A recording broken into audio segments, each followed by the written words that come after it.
So this is Samir.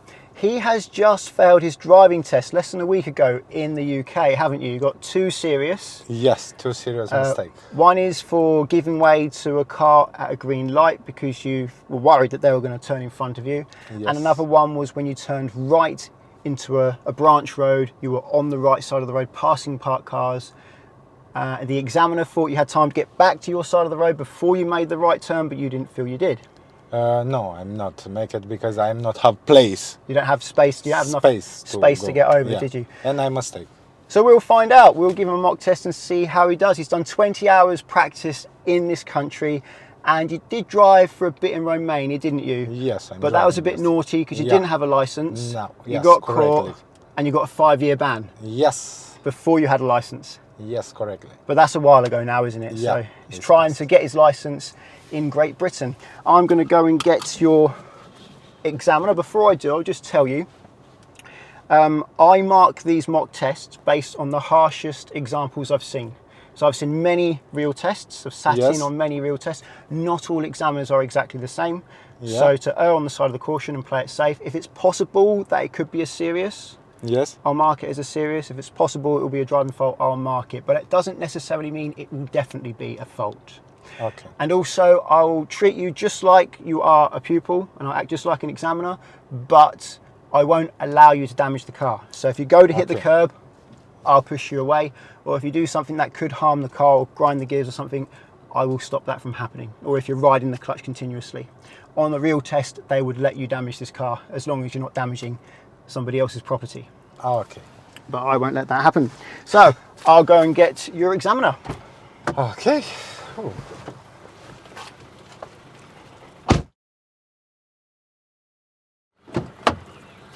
Hello. Hello. I'm Arthur. What would you like me to call you today? Samir. Samir? Yes, is my name. Well, Joy, nice to meet you. Nice One to second, I'll get in this car.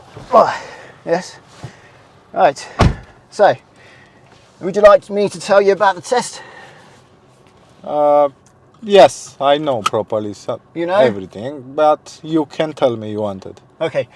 It will be between 38 and 40 minutes. Yes. It will take into account various road and traffic conditions. I may ask you to do the emergency stop. There will be one manoeuvre and you'll be following the sat-nav for part of the drive. Okay. I'd ask you when you're not following the sat-nav to follow the road ahead. Okay. Unless I say left or right, or road markings or signs direct you otherwise. Okay. Okay, are you ready? Yes. I need to ask you a question first. Yes. How do you check your head restraint is correctly adjusted?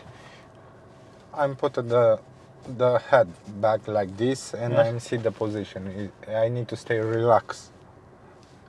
Little bit like this and to be in the middle. The middle? To not have an injury. Okay, oh good. So the head restraint needs to be in the middle? To not have injury. Okay. Righty-ho. So when you're ready, if you could move away, follow the road ahead, unless I say left or right. Ideally, his roadside blind spot check should be up to date before moving away, but his check gets to about 3 seconds old before the car starts moving. As an instructor, I expect my pupils' roadside blind spot check to be no more than 2 seconds old before the car starts moving, and their checks in front and behind to be continuous as they prepare the car to move. This would not likely be marked on test, but if this blind spot check got much older, it may be marked.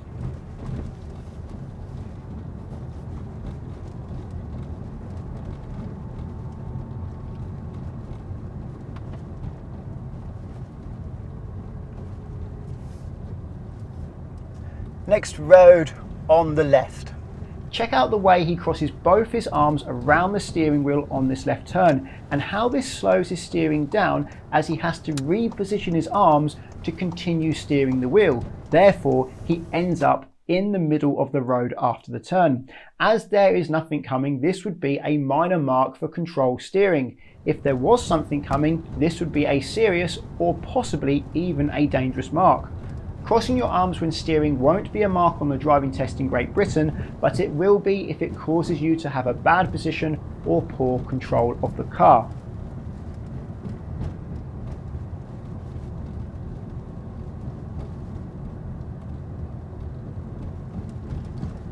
At the end of the road, please turn right. This is an open junction with a good view to the left and right long before the give way line, yet he has allowed the car to coast across the give way line without power. This has caused him to linger across the road for longer than ideal as he prepares his pedals to move. This would likely be a minor mark for control clutch. If this low level of planning and car preparation continues, it's likely he will have a major problem soon.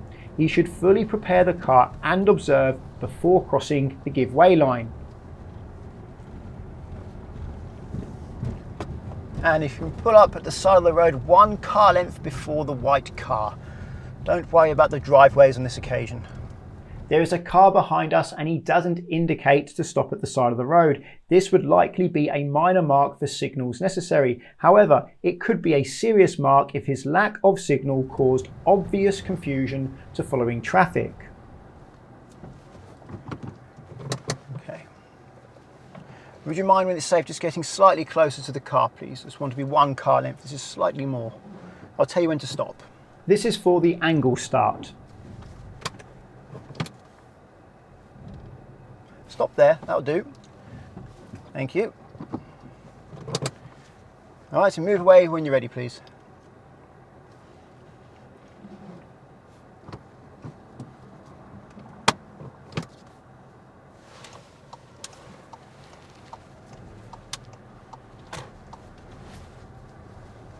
Good observations and control for the angle start. He didn't nearly hit the car in front, he didn't nearly hit the curb on the right, and he made sure his observations were up to date.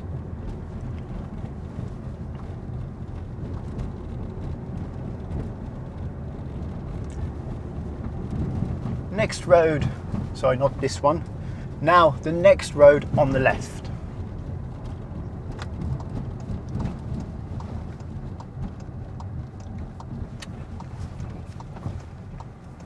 That was better steering control on that junction.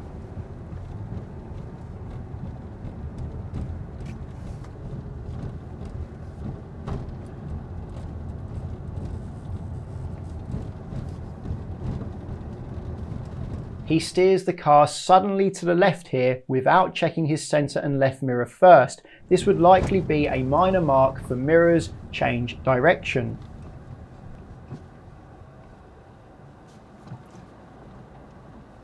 After these parked cars, please pull over on the left.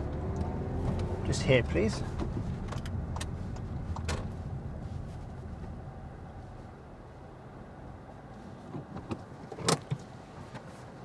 Thank you.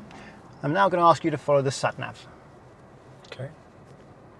So at the end of this road, you are turning left, yes. as you can see on the sat-nav. Yeah. You may not say anything because we're just starting, we're near it. Yeah. But turn left at the end of the road, then follow the sat-nav, please. Okay.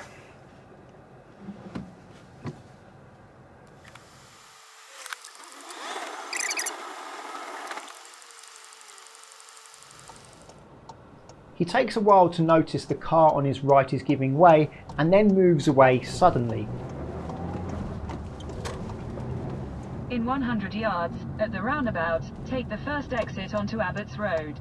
Moving away suddenly can cause danger as others aren't expecting you to go and then suddenly you do. Also, it was quite jerky.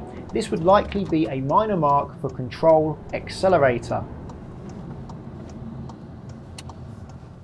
He has crossed the give way line again before preparing his pedals and he's still checking for traffic when he's in the roundabout. However, on this occasion he doesn't linger in the junction, so it's unlikely to be marked on the test. In a quarter of a mile, your destination will be on the left. So I would like you to go into the car park on the left as directed by the sat-nav. Your destination is on the left. So next left, please. Here, Yes. Slow down, please. It's just here.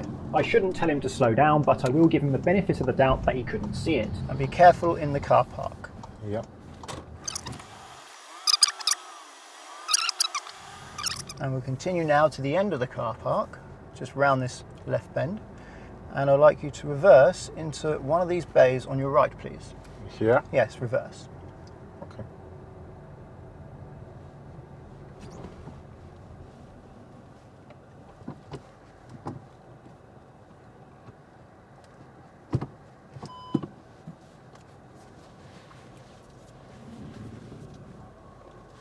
He looks all around before going backwards. That's a good start.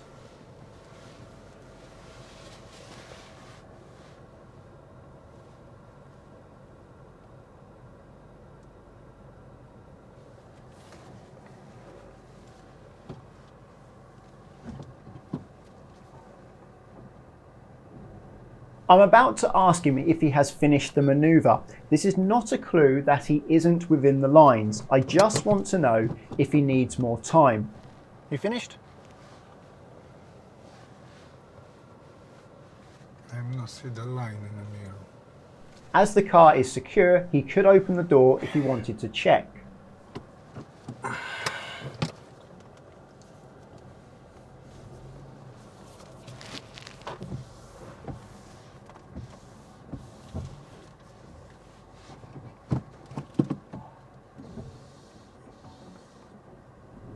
He doesn't check behind before he starts to go backwards, and it's a while until he does. This would likely be a serious mark for observations during this manoeuvre. Before starting to reverse, he should be checking behind, including both blind spots, to make sure no one is about to pass the rear of his vehicle.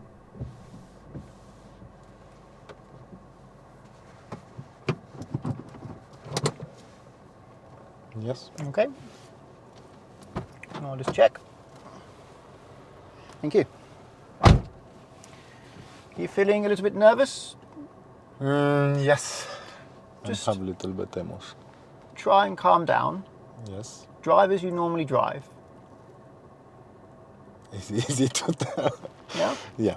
Okay. Have a breather if you need. I'm okay. Don't put on a special show. So, I'd like you to safely leave the car park, Yes. turn left as you leave the car park, and continue to follow the sat-nav. Okay. Okay, ready when you are.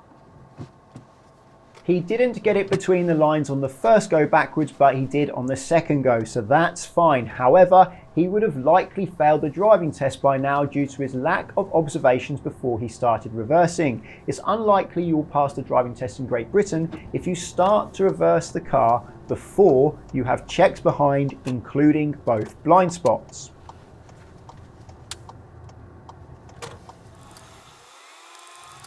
He is about to do a hill start out of this car park that many new drivers find challenging. Take the next left onto Abbots Road. He's lifting his clutch to the bike point with his foot on the brake and relying on the car's computer to give him gas. I wonder if he knows that this won't work in all cars. In half a mile, at the roundabout, take the first exit onto Old Heath Road.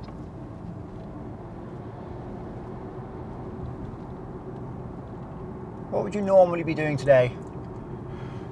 I'm stay because I'm off at work, and Monday and Thursday I'm off. I'm not making nothing. What do you do for work then? I'm a barber in the town. I'm a barber. Yes. Cut people's hair, do you? Yes. You have a very good haircut yourself. Thank you so much. My colleague is making the haircut for me, and I make it for him. At some point during your driving test, it's normal that your driving examiner will ask you, what would you normally be doing today? This is just to try and break the ice and make you feel at ease.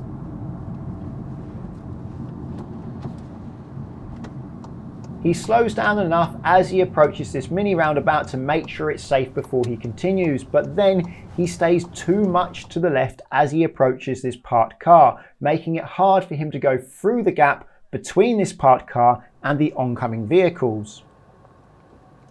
This would likely be a minor mark for awareness and planning.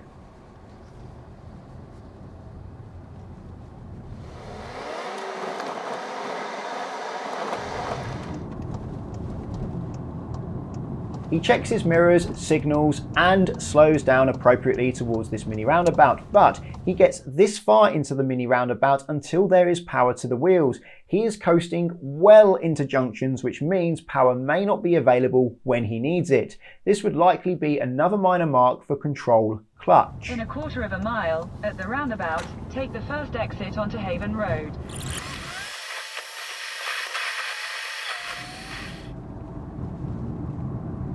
He is not slowing down enough towards this mini roundabout, and his first check to the right is now, at 18 miles per hour this close to the line. Bear in mind things look further ahead due to the wide angle lens of the camera. There is not much more than a car length of space here. If he finds out he needs to stop now, he would have to brake hard, which increases the chances of a following vehicle colliding into the rear of us. He is not prepared to stop safely by the line when he was observing to see if he could go, and therefore this would likely be a serious mark for junction's approach speed. In a quarter of a mile, at the roundabout, take the third exit onto Colne Causeway, A134.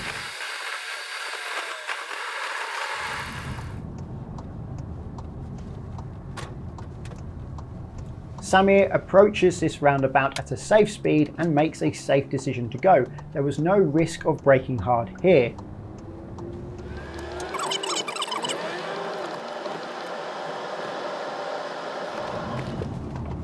On this roundabout, Samir has a similar approach speed to the mini roundabout where he got a serious mark for approaching too quickly. However, at this roundabout he has a much better view, so it's safe to maintain this speed on approach if it's clear. He did this roundabout safely. Exit the roundabout onto Eastern Approach. In 300 yards, at the roundabout, continue straight onto Colne Causeway, Elmstead Road. You find it easier to use the right lane here. Sorry? Please move to the right lane. That's a safe lane change. And when you leave the roundabout, leave in the right lane. He's about to signal right at this roundabout when he's going ahead, and he doesn't signal to leave. This would likely be a minor mark for signals correctly. So as ahead, second exit, leave in the right lane. In 100 yards, at Greenstead roundabout, take the second exit onto St Andrews Avenue, A133. Samir doesn't appear to be checking right at all as he approaches this mini roundabout. However, he does have a shield, the white car, which blocks cars from his right. But he hasn't given himself enough time to assess the situation properly, and the exit road is blocked. Therefore, he ends up blocking the roundabout and stopping too close to the car in front. This would likely be a minor mark for awareness and planning. The sat-nav is telling him to turn left at the next mini roundabout, but he's in the right lane, which is right only, and he is not signalling. Here is going in this direction. See where the sat-nav is telling you to go? Okay. His late signal here for turning right would likely be a minor mark for signals timed.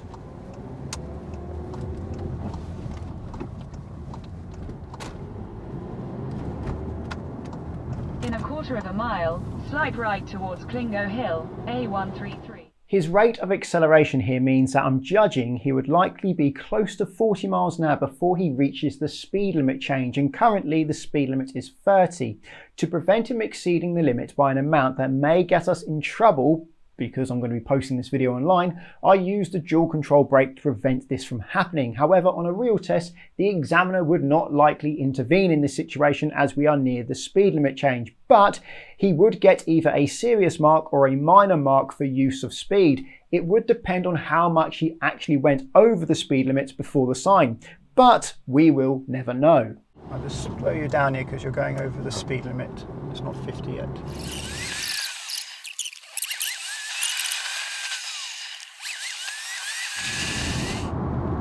I've had to abandon the sat-nav because he went the wrong way on the mini roundabout earlier, so I'm now giving him directions. He's making good progress on this 70 mile per hour dual carriageway.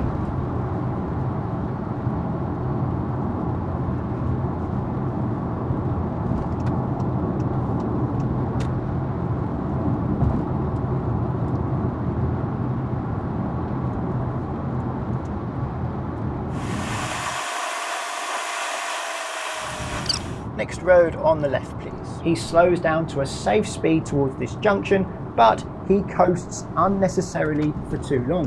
However, in this situation, it doesn't really present a major hazard or a disadvantage other than missing out on a little bit of engine braking, so it's unlikely to be marked. And pull over in a safe place on the left on this road.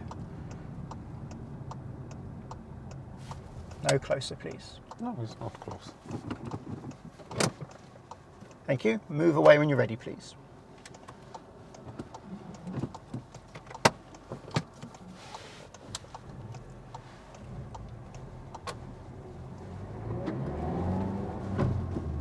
Samir consistently accelerates and changes gear in a jerky manner.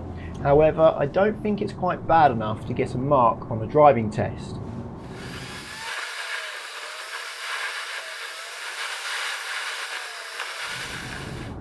The country road section has been fairly uneventful. He is a bit too slow on the straights and a bit too fast on some of the bends, but nothing drastic. However, on this bend, he's too fast to the point where, unless I was to hold on to something, I'm going to lean over it in my seat because of how tight the bend is. Later on in the debrief, he claims he did this bend at 15 miles an hour. This would likely be a minor mark for use of speed. Samir is not using the gears enough on this road. He is leaving it in 4th gear, and on several occasions he is slowing down to the point where the engine is struggling. This would likely be a minor mark for controlled gears.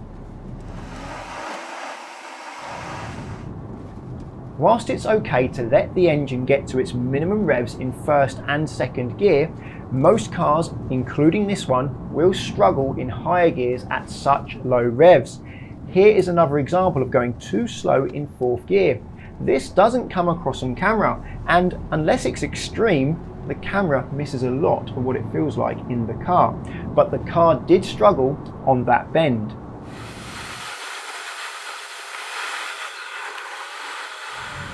Samir deals with this tractor well. He slows to a safe speed and manages the lack of space safely. End of road, left.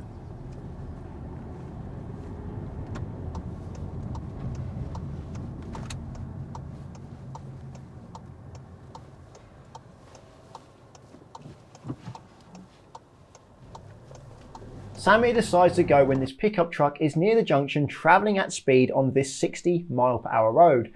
The pickup truck is forced to slow down significantly.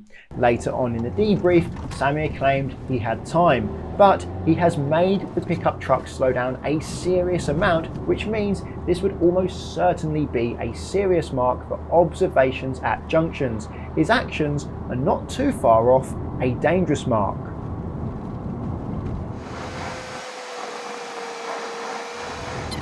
And if you can pull over at the side of the road on this straight, please, as soon as you can. Sorry? Pull over on the left as soon as you can.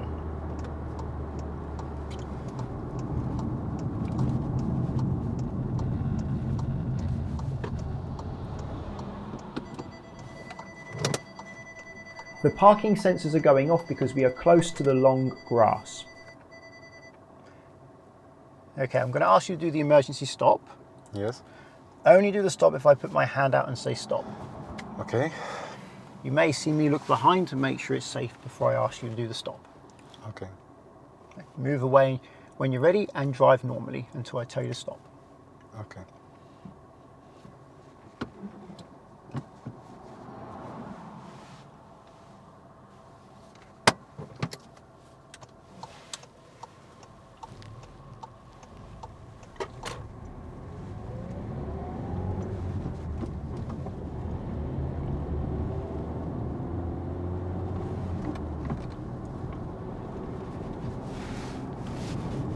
Stop. Thank you. I won't ask you to do that again. You move away when you're ready. Good reaction, and he stopped the car very quickly using the ABS. After the emergency stop, before moving away, it's important to check both blind spots, not just the roadside blind spot, because we are not parked near the side of the road. However, he didn't check any blind spots, so this would be a minor mark for move off safety. Unfortunately, the emergency stop has caused us to lose the pedal camera.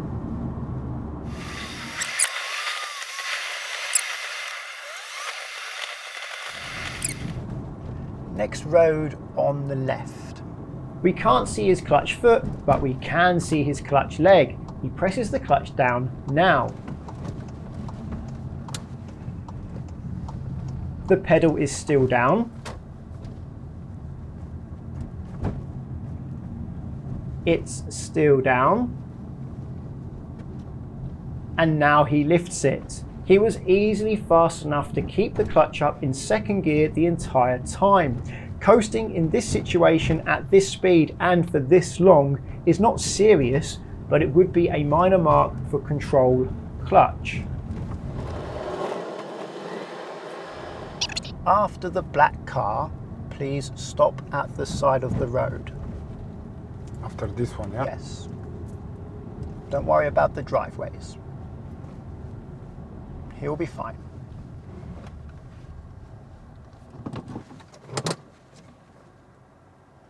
Move away when you're ready, please. It doesn't look it on camera, but this hill is fairly steep. At the moment, he has his foot on the foot brake whilst he is lifting his clutch to the bite point.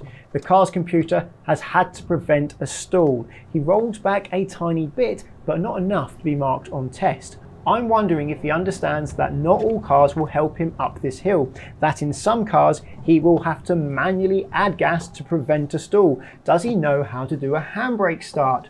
I don't know, but I do know this would not be marked on test. My car didn't stall on that hill, but it did struggle and the car's computer had to help him.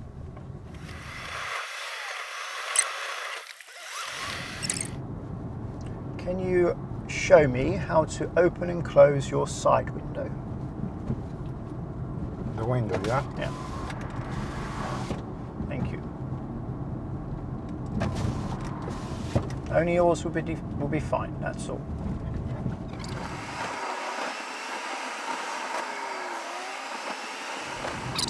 Mini roundabout right.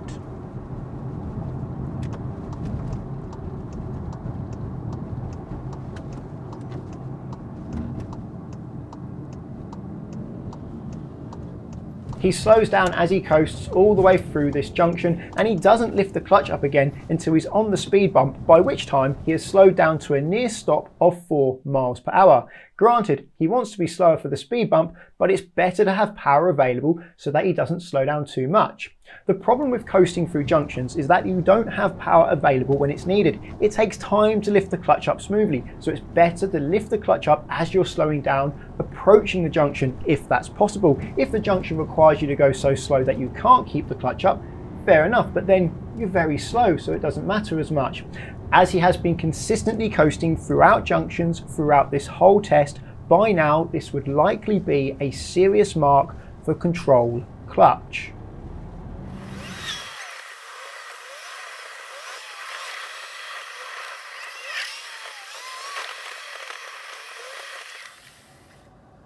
He waits quite close to this parked car when there is no need to, and when he drives around it, he gets very close for no reason. He could have stopped further back, or he could have steered more.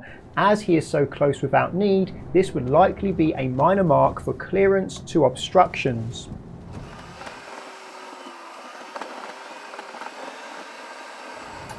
End of the road, left.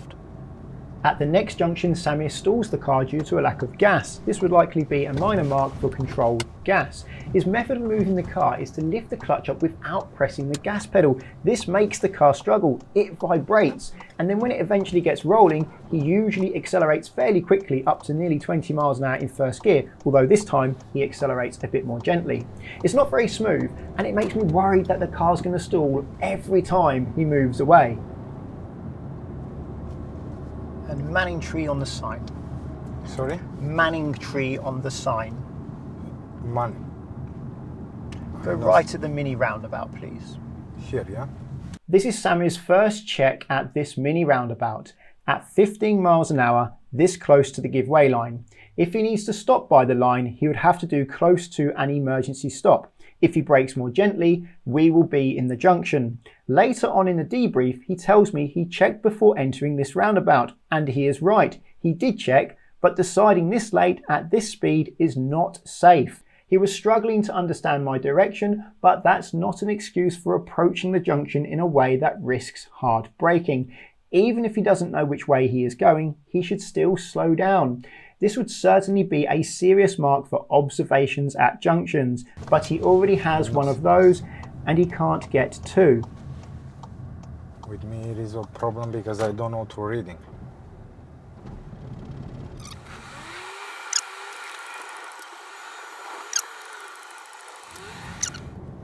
and pull over on the left near the tree.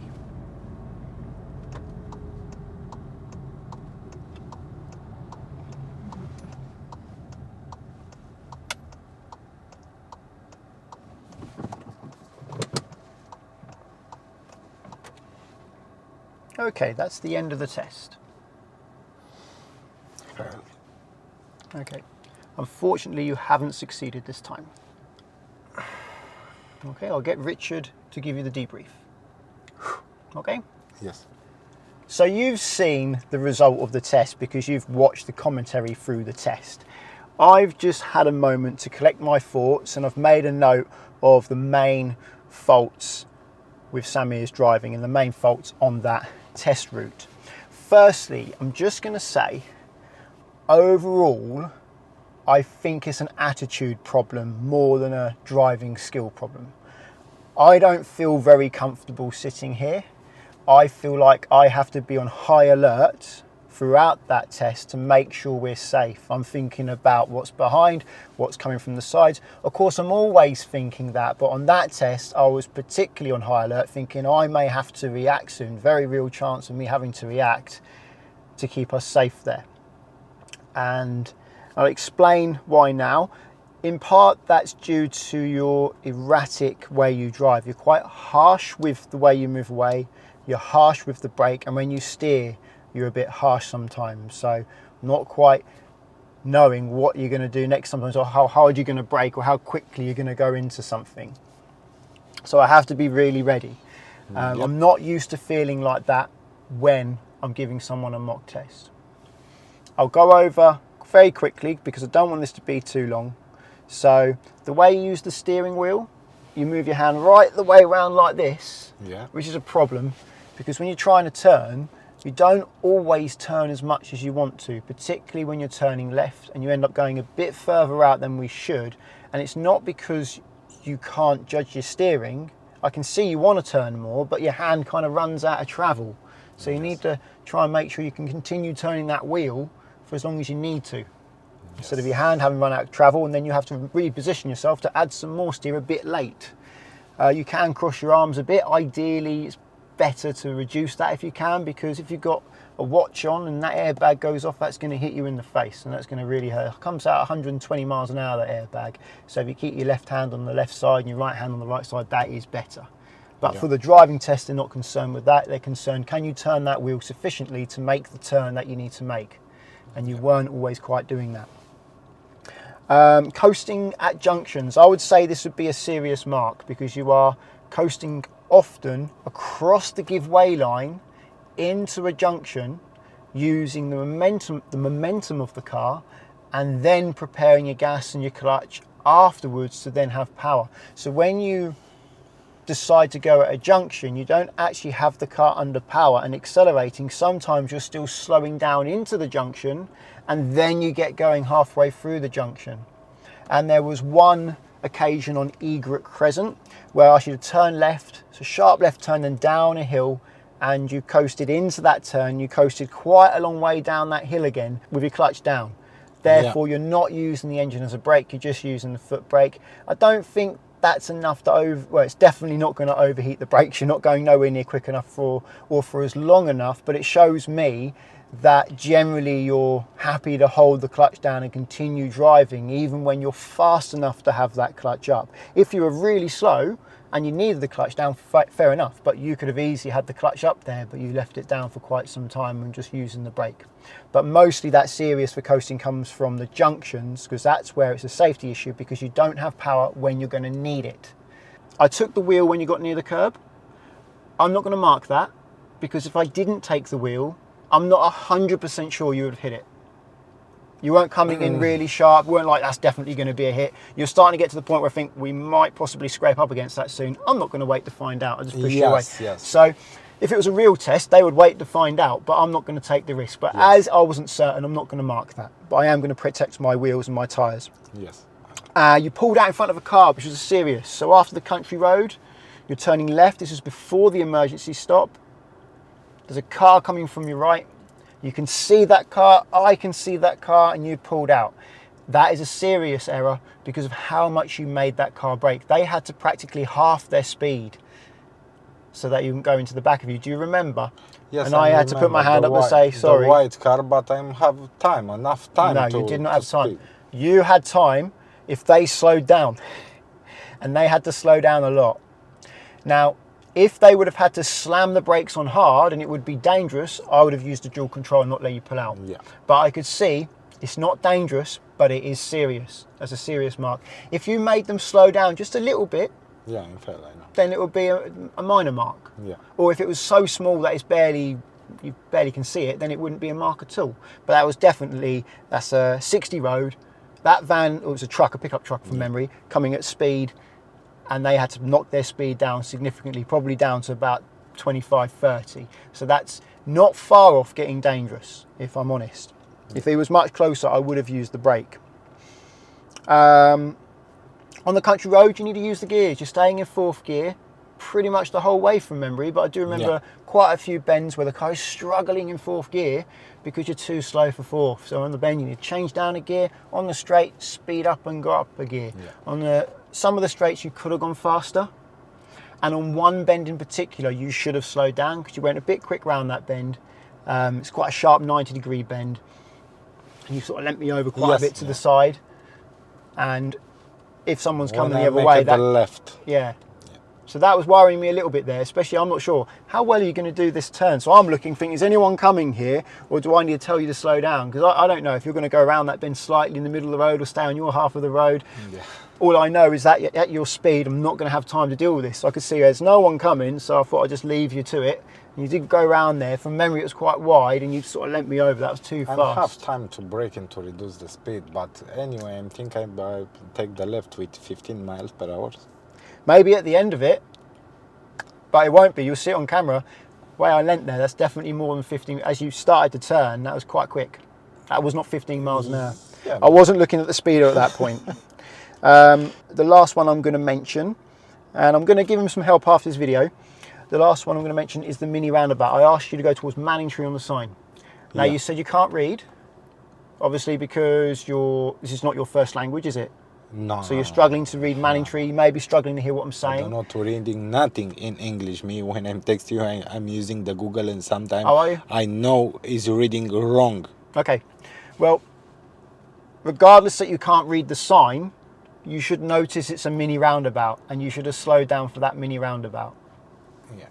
So you didn't actually give way on that mini roundabout. I was keeping my eye on you. You didn't look right to see if it was safe. Luckily, the car was too far away to be of concern, so you didn't have to give way to them, and I didn't have to stop the car.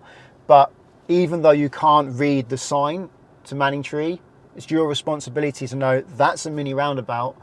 Whether I go left, right or straight, I need to give way, and you didn't there.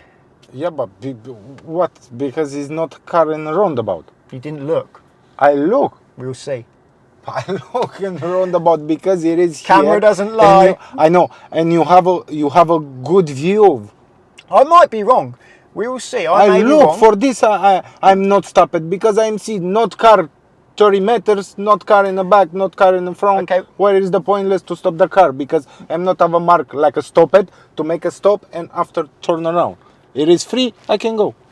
We won't argue about it. No. We'll see Just the tell video. you. But I'll tell you what my opinion is, and I might be Yeah, wrong I go and I might on be too right, faster, yes. is that you're going into that roundabout quick, you're looking ahead, Yeah. you need to give way to people from your right, and they're From the slightly behind you on that one, because it's a bit like that. It's not a complete hill, right angle, yeah. they're slightly behind you. Yeah. And I didn't see you turn your head to see what was coming until you were in the roundabout. We will see. I don't think you checked when you had time to stop safely by the line. Of course, once you're in the roundabout, it doesn't matter. Yes. Well, I'm going to give Samir some help now. I think it is mostly attitude, though. I think that if you just took your time and took a different approach to the road and put safety first, not progress first, and I think you were trying to put on a bit of a special show as well. I think you were trying a bit too hard there. There's one occasion where a car was giving way to you. Yes. And you're waiting, and then suddenly you shot off. And a supermarket. No, it was before the supermarket. You sort of suddenly went. It was like, whoa, now we've gone from nothing to And going speed. really quick. Now that car may have think, oh, I've had enough waiting for you now. You're not pulling out, and then they start going, then you suddenly go. So that tells me you're trying too hard there. You're thinking, should I give way? Should I not? Oh, I'll go, and then you do it too much. Yeah. I think it's in more of a relaxed approach. There's a give way line. I'm approaching that give way line so that I can stop by that until I'm absolutely sure I can go, instead of going into the junction at a speed where if you need to stop, you're going to have to brake hard. And that is the current attitude. The attitude should be, I'm stopping until I can see it's safe to go, not I'm going until I see I need to hit the brakes. And I think you're the second one at the moment. Yes. And that's the problem. And that's why if I was an examiner, I would not give you a license. I'm sure most wouldn't. So we just had a little drive. We did around about half an hour, I think. Yeah. How did you feel? Very good. Yeah? And I'm learned so many stuff in 30 minutes, what I'm not learning in 20 hours. But what's the most important thing for you, do you think, from that drive you just did and the practice we did? What's the biggest difference? Now I learn the dangers with this car, and for every car is not stop it. This is my scare. First of all, scare for this I go with the speed. Yep. And you teach me about costing. Yep. What he's saying is that he was a bit scared when he was getting slow in the gears that the car was going to cut out. And Yes. it's not like that. Most cars will pull you along when you get to the bottom of second or first gear. But not only that, if they do struggle, they don't just cut out on you. They will warn you. They'll sort of struggle a bit. But I think one of the reasons why you kept pushing the gas so hard near junctions, as you're telling me, is because you're afraid the car's going to turn off. That's why you keep shooting away. But your drive also, I felt, when you weren't under test conditions, you were much more relaxed. And you were taking your time. You were less erratic. And you're actually fairly, even though your English isn't the best, Yes. so you don't always understand what I'm saying, so I have to talk slowly and try and make it as simple words as I can. Yep. You're not that hard to teach, really. So I think put a bit of work into that and you should be fine. But yeah, that was a much nicer drive. Thank you. I enjoyed that. Thank you so much. Anyway, I'll end the video here. If you found the video interesting, please give it a thumbs up. And if you're looking for car insurance, check out the links to Collingwood and Confused in the description. If you're learning to drive and want to insure yourself on somebody else's car, then Collingwood are there for you, because you can do so without affecting the owner's policy. Via the link at the moment, there's up to 35% off and a £20 Amazon gift card. If you want to insure your own car, I recommend checking out linktoconfused.com, because you fill out one quote form and get loads of quotes back from many insurers to compare who's cheapest, and you can change your car on that quote as many times as you like, so it's easy and convenient if you want to compare how much it costs to insure different cars. Using the links doesn't cost you anything, but it does support the channel, so thank you very much. Subscribe to get my future videos, and until the next one, cheerio.